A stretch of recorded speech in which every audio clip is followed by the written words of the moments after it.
How real is jhana? Can anyone enter that state?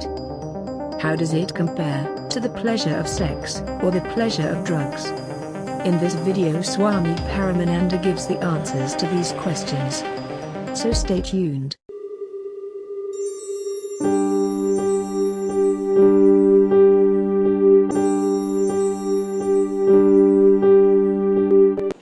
Hello, I have one question from my friend. Actually, it has two parts. The first one is, how real is jhana? Can anyone really enter that state? How can it compare to, say, pleasure of drugs and sex or drugs? Well, the word that has been written here is jhana, G-H-A-N-A. I don't know exactly what does that friend mean, but I understand it means Dhyana or meditation, or perhaps enlightenment, which is called Jnana or Jnana. Can anyone really enter that state? Sure. But before proceeding, I would like to explain the word jhana or dhyan. Dhyan means meditation. It means an expansion of consciousness which dissipates the darkness of the mind. In the state of dhyan or meditation, one have glimpses of one's true and intrinsic nature, which is of the nature of pure consciousness. One experiences ineffable peace, suprasensual joy, and a state of void. The state of dhyan or meditation is beyond mind and intellect. Therefore, it is not possible in whatsoever way to describe it. The words of an enlightened master, however, can only give a few indications. It would be like a finger pointing towards the moon. Having said that, dhyan or meditation is something to be experienced. The culmination of dhyan leads to jnana, jnana, or samadhi, enlightenment, nirvana. That is the ultimate possibility of human nature. And that is attained after many years of practice and the guidance of an enlightened being. There is no shortcut to dhyan or enlightenment. Therefore, no drugs, no alcohol, whether it is LSD, heroin, can't lead to that state. Yes, it can give you the illusion of that state. Many people who have taken drugs have described expansion of consciousness, seeing lights, and feeling the ascent of Kundalini and so on and so forth. These are only hallucination. It's an illusion because it doesn't lead to the transformation of consciousness. After that state, the person regains his normal old self.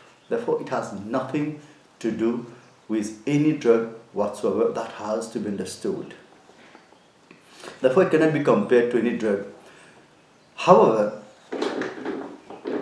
in the sexual experience, and here I mean sex not as a habit, sex not as an obsession, but sex, very intense coitus, a sex which is based on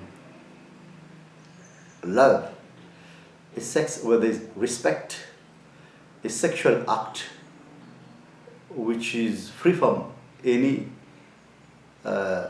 form of guilt or whatsoever, and which is performed not very often, can give a glimpse of that state.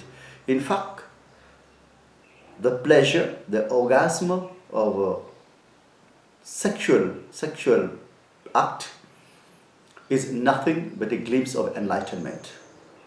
Because in that state, for a fraction of a second, the partners merges into each other. That is the first state of love, very low state, the lowest state though. Ancient masters, ancient enlightened beings have understood and experienced that, and have therefore gone very deep and explored it and invented a science called Tantra to have a gritty glimpse of that state and eventually to go beyond it. Only when one is very deep into it,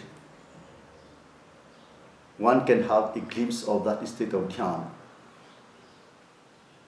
But it has to be understood, the sex act cannot lead to enlightenment. It can only give a glimpse of it. For enlightenment, for real Jnana, Jnana, Samadhi or Nirvana, one has to practice meditation and live in accordance with the laws of nature, live a balanced life. So, as you can see, there is no shortcut to enlightenment. The second part of the question, this is a fascinating concept to me. I'm wondering how rare a thing this is. I've heard of it described as joy, happiness, ecstasy, content, quite beyond anything one could possibly imagine. Compare it with heroin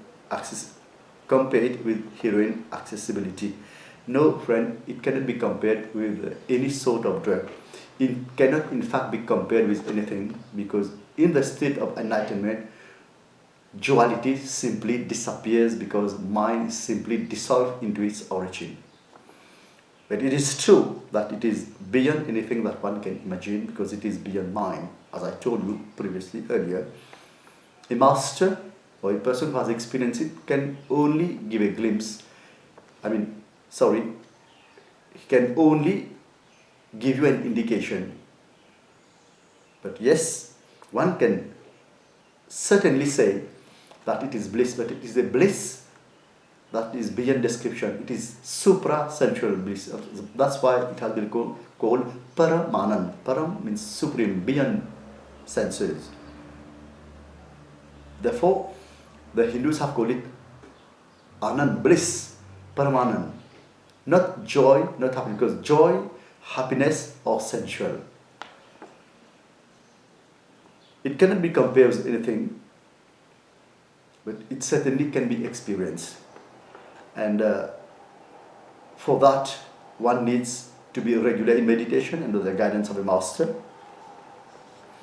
Yes, after the state of deep meditation and after enlightenment, which is the culmination of all spiritual and religious practices, one attains the state of contentment, which means self-satisfied, because one becomes fulfilled, wholesome, and experiences an oceanic feeling.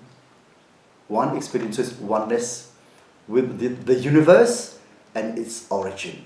That is the state of Jnana, Dhyana, Samadhi, Nirvana or enlightenment.